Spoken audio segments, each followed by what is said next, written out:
the human intrusion, we will be discussing about the diversification of Homo sapiens. How the human being diversified when they originated from the Africa and how they spread into different environments. When they intruded into the different environments, they not only disturbed that environment, but there were changes among themselves as well. जब human being यहाँ से Africa से different continents पे गए, तो वहाँ पे उनको मुख्तलिफ हालात का सामना करना पड़ा, जिसकी वजह से न सिर्फ उन्होंने उन हालात को मुख्तलिफ किया, जैसे कि उन्होंने प्लांट्स को डोमेस्टिकेट किया, एनिमल्स को डोमेस्टिकेट किया, बल्कि उनके अपने अंदर भी कुछ ना कुछ तब्दीलियाँ आईं जिनको हम यहाँ पे डिस्कस करेंगे. So as humans spread around the world and developed their own culture and food resources, they diversified in response to the new environmental pressures. There were new environmental pressures, means उनके पास नए हालात थे, नया माहौल था जिसमें उनको अपने आप को मुख्तलिफ करना पड़ा. So some of the modification they developed resulted from their choice of food. So whatever they were eating, that changed themselves as well. So some of the diversity found among human races is less easy to explain, as in the case of blood group. So how does the blood groups differ among the different people? It is less easy to explain. We don't know what changed those blood groups. For example, RH is found in 30% of all Caucasians, but rare in the people of the Far East and among Native Americans. So people of China, Korea, and Native American, which were present in North America and South America. These people don't have the RH factor, but this is found in 30% of Caucasian people, that is the European people. So, and then there is the A and B is absent in North American, but it is common among the Caucasians. So these blood groups are differing, but we don't have any explanation. So one of the most visually obvious source of diversity among the human is the color of their skin. So if you see the African countries, if you see the countries which are near to the equator, for example, Malaysia, Indonesia, India, so these are the countries where the complexion is much more darker. You can relate that as you go away from the equator, the complexion become a little bit lighter. So जैसे जैसे हम ख़त इस्तवा के करीब रहते हैं, लोगों की रंगत जो है वो स्याही माइल होती है, लेकिन जैसे जैसे हम शुमाल की तरफ या जनूब की तरफ जाते हैं, तैसे तैसे जो उनका कलर है वो ज़रा बेहतर फेयर होता जाता है. So there is a great range of skin color and shades within human species, and there is an evident geographical correlation between the skin types. So people of the equatorial region have darker skins than those of the high latitude, and protection from the intense light, especially the harmful ultraviolet radiation. So क्यों होता है ऐसा कि जो लोग tropical areas में रहते हैं, जो लोग ख़त इस्तवा के करीब रहते हैं, जहाँ पे सारा साल धूप पड़ती है, उनके रंग ज़्यादा काले होते हैं?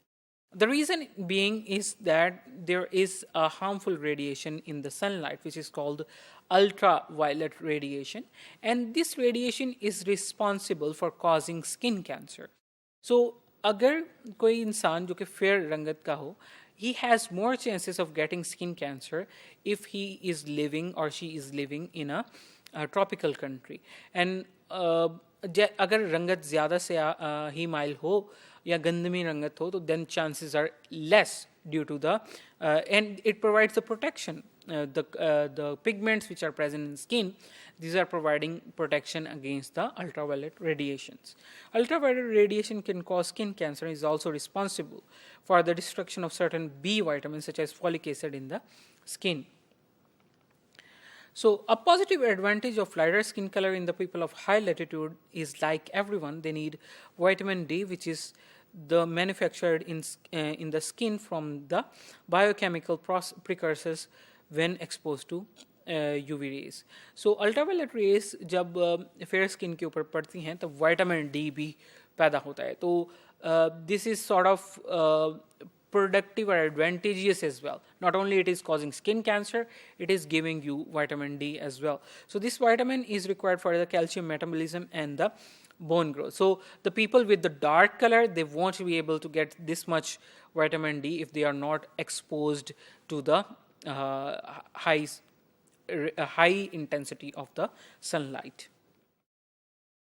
So and to further develop on that, there is something which is there are some people, there are some exceptions. For example, Inuit people, जो लोग Inuit हैं, that means के साइबेरिया के रहने वाले लोग, जिनको हम इस्केमो बोलते हैं, या इनुइट्स, जो नॉर्थ अमेरिका के बहुत ज़्यादा शुमाली, कुतुब शुमाली के करीब रहने वाले लोग हैं, they are having very dark complexion. So while they need vitamin D and they are living away from the equator, they still have dark complexions. The reason being कि उनके food में vitamin D होता है. वो आबी जानवरों का शिकार करते हैं और उनसे vitamin D की ज़रूरियात को पूरा करते हैं.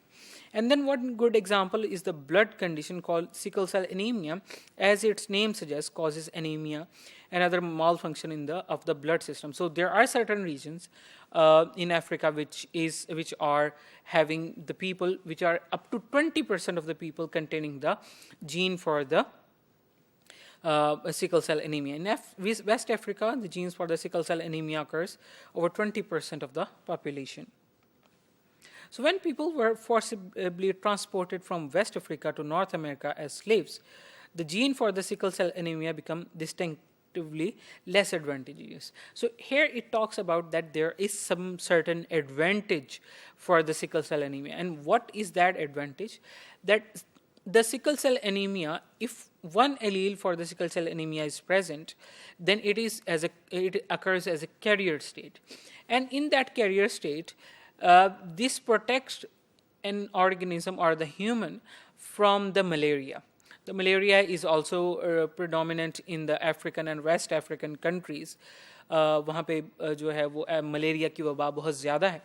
अगर मलेरिया से मुतासरा मच्छर एनोफ्लिस मॉस्किटो बाइट करता है कैसे इंसान को जो कि सिकल सेल एनीमिया का अलील रखता है, तो then it won't affect him and it sort of provides an immunity against the malaria.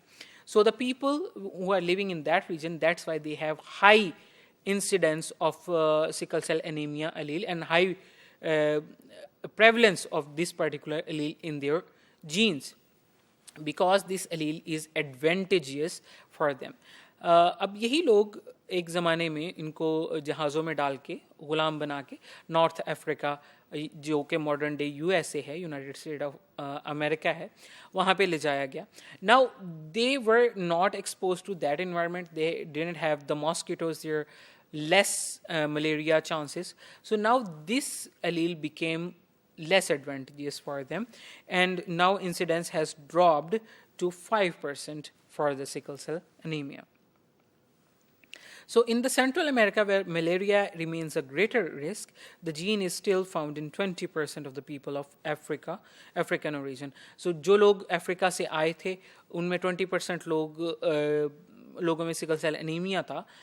But जब वो सेंट्रल अमेरिका में आए, जहाँ के अभी भी मच्छरों से फैलने वाली बीमारियाँ जैसे कि मलेरिया मौजूद है, तो then they had the same 20% incidence of, or the prevalence of the gene in their genetic makeup.